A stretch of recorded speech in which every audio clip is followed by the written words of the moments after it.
கண்டிப்பா மருத்துவரை அணுகி என்னனால ஏற்பட்டதுன்னு எடுத்துக்கணும்.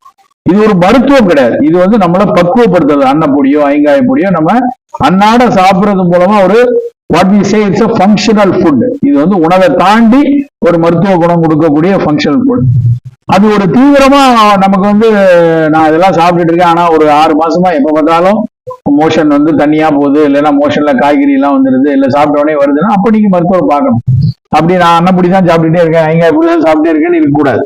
ஸோ எந்த அளவுல நம்மளுடைய உணவை ஃபங்க்ஷனலா ஃபங்க்ஷனல் ஃபுட்டா எடுத்துக்கணும், எதை வைத்தியமா வச்சுக்கணுங்கிற தெளிவு நம்ம கிட்ட இருக்கணும். சூப்பு நீ தான் சொல்லணும்.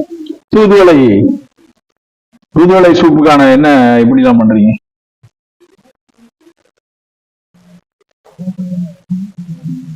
வேற அதுக்கான மற்ற பொருட்கள் எல்லாம் போட மாட்டீங்களா?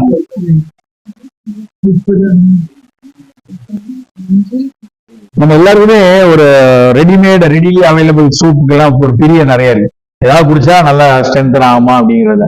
அதுல ஒண்ணு வந்து ரொம்ப சளி போக்கக்கூடியது. தூதுவளை வந்து வெறுமன சளி மட்டும் இல்ல, ஜென்ரலா உடலை நல்லா வலுவா வச்சுக்கணும். ஏன்னா அது வந்து ஒரு சோல்னேசிய ஃபேமிலியில இருக்கிறதுனால உடலை வலுவாகும், நல்லா ஸ்ட்ரென்தன் ஆகும்.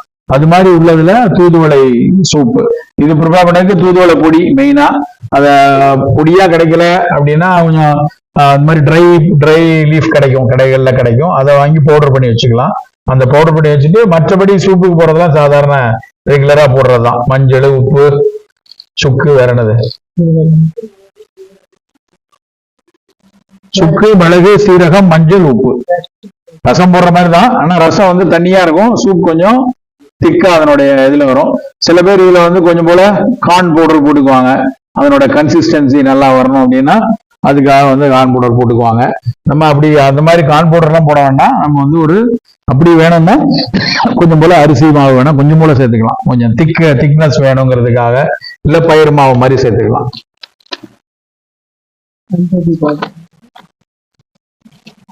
இது ரொம்ப அடுத்து வந்து முக்கியமான ஒரு மூலிகை பொடி. இது வந்து ஒரு மருந்து. இது வந்து மூலிகை பொடின்னு சொல்றத விட ஒரு முக்கியமான மருந்து. பஞ்சதீபாக்னி சூரணம்னு சொல்லுவோம்.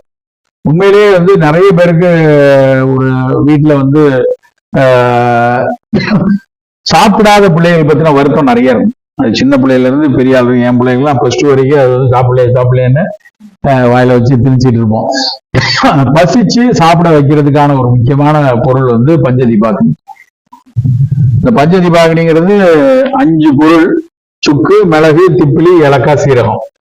இதுதான் வந்து அதனுடைய மேஜர் இன்கிரியன்ட். மேஜர்ல இதான் இன்கிரியன்ட், 5 இன்கிரியன்ட்.